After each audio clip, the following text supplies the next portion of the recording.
A lot of people don't understand that there's something very seriously wrong with a given individual not being able to access birth control or simple antibiotic. Everything boils down in the end to how much compassion, how much interest you have in that individual patient. Hello, and welcome to Ward Stories, a podcast series where doctors tell their stories. We like to tell you about the things that happen in the profession, the things that go on in our heads when we see patients, and the ways that they affect us pretty much every day. Ward Stories is a production by medical students Stephen Szabadi, Sam Natla, and Cameron Quon. Listeners' discretion is advised. This program contains material that some may find disturbing and uses explicit language. Welcome to Volume 2, Episode 1. I'm Cameron Quon. I'm Stephen Szabadi. And I'm Sam Natla. For our second episode, we bring to you some stories by Dr. Rajiv Rangrass, a family medicine and OB GYN physician working in Michigan. In this two-part episode, he talks about his experiences practicing in India, England, and the US. We discuss the historical and present-day challenges in women's health with its tricky ethical scenarios, in addition to physician well-being. Although we do touch on some of the controversies surrounding pregnancy care, for context, this interview was recorded before the recent landmark decision on abortion by the Supreme Court. So Dr. Rangrass is a really interesting person to talk to, given his perspectives in a lot of different medical systems. In addition to that, I think he has a lot of unique perspectives on the physician experience in general, and you're going to hear a bit about that when we talk about physician burnout, for instance. For context, this talk was originally recorded in front of a live audience at the Western Michigan University Homer Stryker MD School of Medicine and has been edited for clarity.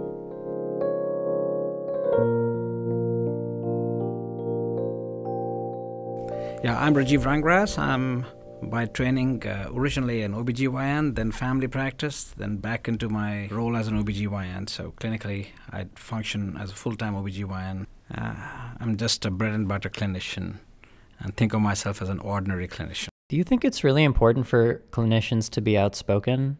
There are big national health policies and such that physicians have a lot of input on. I was curious what your thoughts on that were. I'm not an activist by any standards, but I think when I'm speaking to the youngsters of our profession who are going to carry the baton onwards, it's very important to be honest and upfront and tell them things exactly as I think they should be. Mm-hmm. So there should be no dishonesty there. I think it's kind of interesting to talk about dishonesty in medicine. From your perspective, where do you think there is dishonesty in medicine right now, either in our medical system or in our practice itself? I don't think there's any frank dishonesty, I see. I think it's important to be your own policeman. So when I talk about dishonesty, I should use more precisely the term, the potential for dishonesty is definitely there, because the thought does cross my mind. So when I'm at crossroads, it does cross my mind that last month's productivity was low, Yes, this patient wants a hysterectomy, and if I just did it, nobody would question me and my productivity would be better. It's just natural, it cross. But you have to do the right thing. You have to counsel the patient what her choices are, that she can get away from with something. She can probably do a better treatment which has equally good results without putting herself through the risk of an operative procedure where she could come out with some injury. I think it's very important.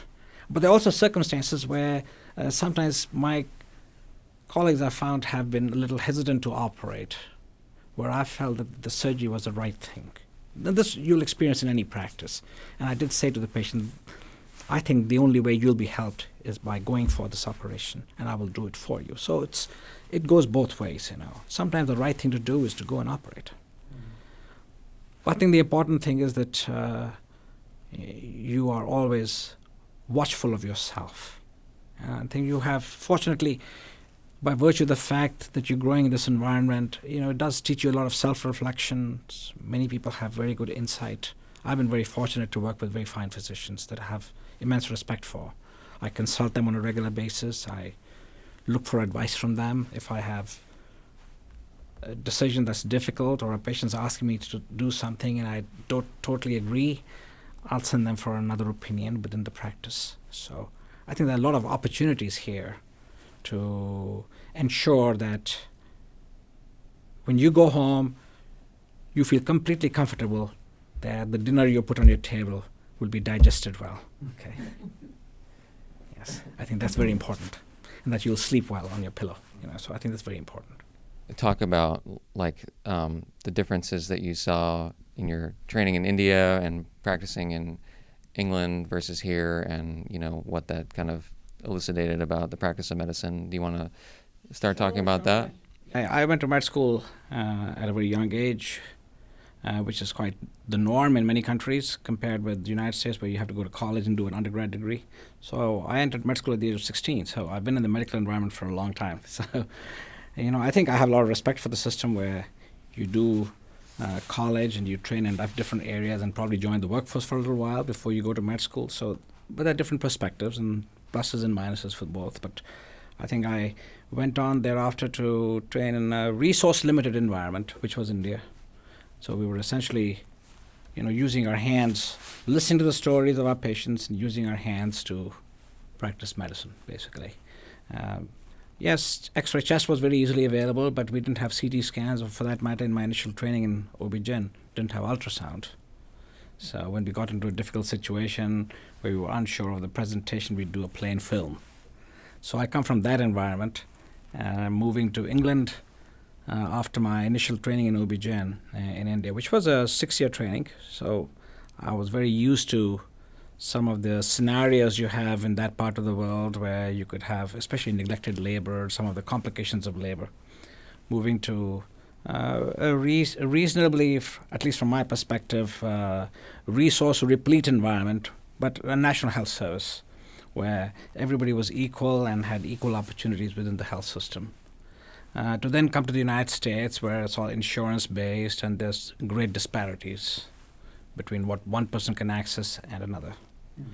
So along the way, you develop some views, and I think it's natural to look back and say, well, there were some things which were very wonderful about universal health care, which I wish we would have here in the United States, which pretty much lacks a healthcare system because there's no central governing body. There's so many different states. I think geographically it's a different place.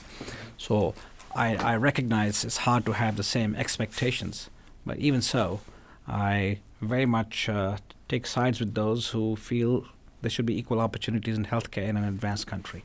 There's no excuse for having the kind of disparities we have currently.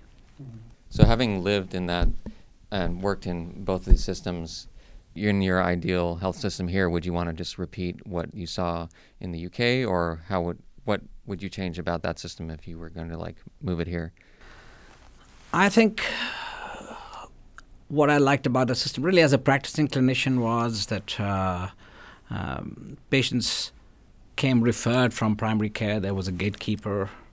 They didn't make direct specialties, self-referrals, and there was a good primary care base. And I think we lack that here in this country, and we lack that in this county as well. So something which the hospitals did a few years ago, I'll give you an example, put up billboards with the two emergency rooms competing with each other, saying that we see the patients faster, or you'll only have to wait 15 minutes. So the hospitals take on no responsibility in terms of teaching the local population how to access and use the healthcare system. Right. They are private enterprises motivated to make money out of it. Mm-hmm. That's how I see it. They don't have a responsibility to the populations. But I think single-payer system, universal healthcare is, in my mind, still the ideal. Whether it's practicable here or not is hard to say. So do you have a particular story that highlighted the difference in healthcare systems when you came here? Yes, I think when I first came, I went to Henry Ford Hospital, and it was amazing because patients didn't know who their doctors were, and that was very strange. I'd go on rounds, especially, as part of your training. I had to retrain here in the United States, so I did an internal medicine rotation, and I'd go from one bed to the other. The patients would ask, "Are you my doctor?" The patients were very confused as to who their doctor was. Well, is the primary care doctor coming to the hospital to see me? Who do I belong to? They had no idea, and they had these swarms of specialists coming in to see them, and nobody took ownership of the patient. I think that was kind of disturbing to me. On a regular basis, we have issues such as who will get a so-and-so study, the insurances, will the insurance allow this or not? So I think those struggles are there in the offices on a fairly daily basis. I know that we have to be very conscious of the expense of healthcare, and I think we have to train individuals to be very conscientious that they don't misuse resources. We don't have a bottomless pocket, A lot of people don't understand that there's something very seriously wrong with a given individual not being able to access birth control or simple antibiotic, and another one just walking through and having an MRI for a very simple excuse for which it may not even be necessary. So I think those disparities are multiples, and there's disparities in outcomes between different populations, between different individuals walking through the door. Some can get something, some will not be able to get something. I think it'll be nice to have a single system. Do you think it became much harder to form a more personal connection with patients here in the U.S. compared to over in India? Not true. I think personal connection is a whole different thing. The personal connection is formed on the basis of how much interest you have in the well-being of the other person. So you call your patient. So I think that's a whole different ball game. Maybe this will spur some memories, but you said you had to train twice. 3 times. 3 times. Well, I'd like to hear about that, but also, it's kind of like a tired trope that probably we don't have the same skills because we're like coddled by technology. When you came to train again in America, did you see a big difference between your colleagues who went to school in America versus yourself and having to deal with a resource deficient environment when you started? Was there any instances where something that you learned in that environment that you could only learn in that environment came in hand when other people just didn't know what to do? I found that I was more confident in my clinical abilities and less prone to using a lot of lab work and imaging compared with many of my colleagues. I always think back and try to imagine I'm in a different environment and imagine what I would do if I had limitation of resources. I feel a little more comfortable, but I don't think there are great disparities. In the end, you have fine physicians in every place, and you have physicians who will probably not be very good role models in every place. I just feel that having the best of this and having the best of the old world works to my advantage in many ways, but I don't think patients are disadvantaged at all by seeing another physician, or at great advantage just because they see me. I think everything boils down in the end to how much compassion, how much interest you have in that individual patient in helping that individual solve her problem. I think it's important to have the right intention, to have the right motivation, and good results come from that. So obviously the program you trained under in India is a lot different than the one that you see people being trained in the USA. Could you tell me a bit about how you'd compare the physicians that each educational system produces? All 3 places produce fine physicians. There's no question about that. When I went along, there were people who inspired me in each of these places very much. So I really can't say that. I think it would be not right to say that one place produces a better physician than the other. Well, perhaps not necessarily better, but I'd assume, for example, someone in a low resource setting would probably do better if they didn't have access to labs or imaging.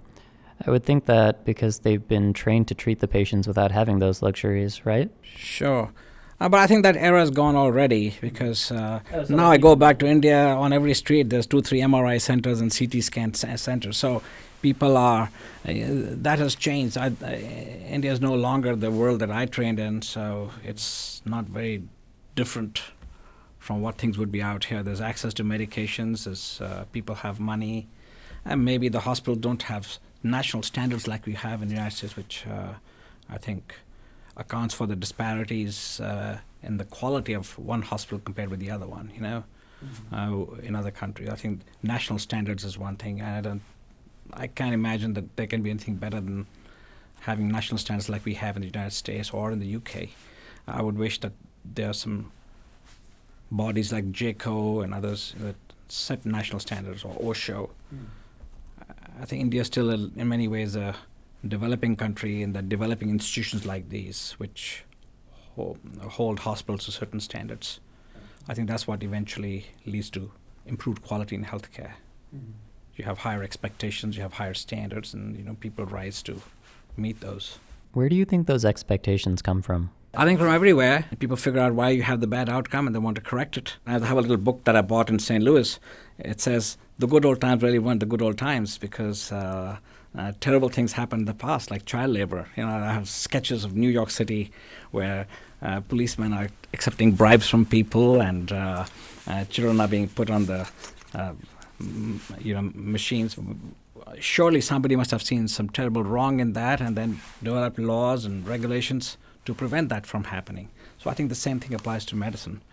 When you have a certain system, people see flaws in that, they want to correct it. I mean, this country is great because it has great democratic institutions. I know on the news media we have always this talk about the Democrats versus Republicans and how divided we are, but I think I've, as somebody who immigrated here, great faith in the democratic institutions of the United States. Otherwise I wouldn't be here. You mentioned that you transitioned to being a primary care doctor and then back to gynecology. How did that happen? Why? Well, I was board certified in OB GYN in the UK and in India, and we're travelers. The best passport, of course, is the license to practice medicine. I came here for a couple of visits, and my wife, who's a dentist here in our town, didn't have much opportunities in England, so we said, let's go and visit. So I came down to Louisville. I've loved these big wide roads. I love the fact that you go to a supermarket and not worry about somebody banging your car. There's lots of parking space. So we said, let's move to America.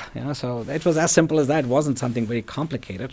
But by law, you have to retrain in this country. And I did apply to be in the specialty that I had practiced for so many years.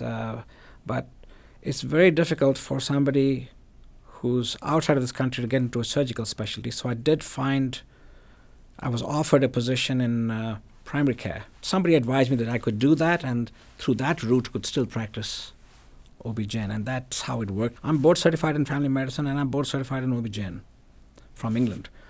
By law, so far I have not been board certified in the US, but they've just changed the rules. The American Board of OB-GYN had a very strict rule that you couldn't get board certified unless you did 4 years of residency in this country. But now there's a pathway to board certification, which I've already enrolled in. So it's unique to the United States, that we have this pathway. They needed somebody badly in OB-GYN and they needed somebody in primary care, so I fulfilled both. Right from day one, I was doing all of OB-GYN and all of family practice. It was very exhilarating, let me tell you that. For 7 years, I was the country doctor. I was doing flex cigs, immunization in my office. I'd wake up in the morning, do a C-section first thing in the morning, then run in the afternoon and do a tubal ligation, and then, do my regular clinic, which was a mix of OB-GYN and family practice. And in the night, come back to admit patients with CHF or COPD exacerbation. So I was master of all, I thought, for a while. It was very exhilarating for about 7 years. And then it got more complex because my time was getting more divided. I needed to be paid better. It was sad in some ways. I like to spread my wings always, to do this and that. So I found it really wonderful that I could do two specialties. Ordinarily, an organization should have valued such an individual who could do one specialty and the other. And there are places that, but the mindset at that time, I don't know how it was. It wasn't doctors making these decisions. I had a son who went to college out of state, so I was paying out-of-state fees. And it was... I had the manager come and say that I can't give you a raise till you give up the family practice part of it and just switch over completely to OB-GYN. It brought more money to the organization. It sounds like, you really did had a lot of roles. Do you have any advice on burnout? In the sense, were you ever specifically feeling burned out in any part of your career? I want to have nothing in my life to do with burnout. Every day should be exhilarating. I've told many medical students, the day you have second thoughts about the practice of medicine, you come to me, I'll give you a pep talk. It has been nothing but a wonderful ride for me. I'm not exaggerating. I'm not telling you a lie. The practice of medicine has been exhilarating for me. So I would not want to have any association with the word burnout. Having said that, I don't want to be pompous. Yes, it must exist. I just don't want it to exist in my life. I'm very fortunate. I am where I am. I come from a very humble neighborhood. If you really went to visit that, it was a typical third world neighborhood in a hill station in the north of India. Many kids in my neighborhood didn't have enough food, and they would come to my mother and say, "Can we have milk? Can we have bread?" And she would give them. So we were from that neighborhood. So there were plenty of examples of people who had not so-called succeeded in life. So we were pushed by my parents. My mother was a school teacher. My father was a news editor, to really work hard. And they sent us to very fine schools. So we were very lucky. And,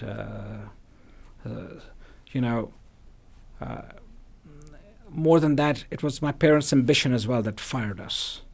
It's very important to be ambitious, I think, in life. When you want to achieve something, very important to be ambitious.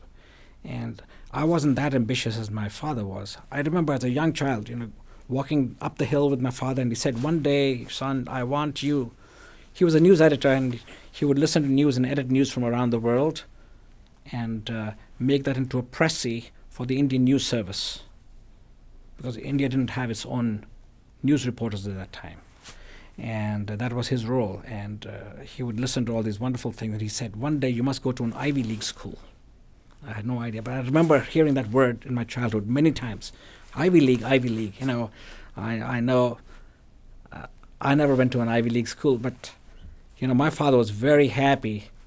I'm not showing up the day my son got into Yale.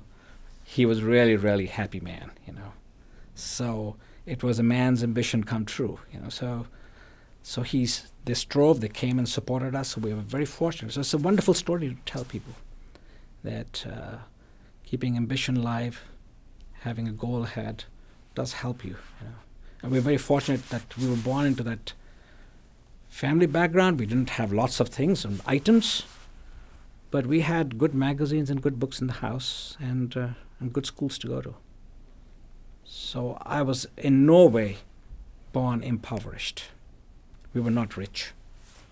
We didn't have too many items. We had 2 sweaters, 2 or 3 pairs of trousers, about 3 shirts for the school year. And that too, my grandparents would pitch in to have those stitched for every year, and we were very happy.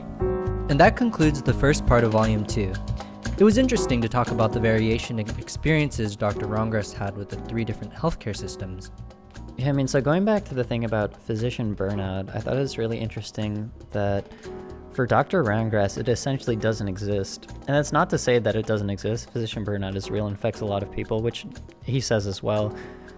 What's just really interesting is that for some people, it doesn't end up being a problem because of their unique perspective on the profession and the way that they handle things in their lives themselves.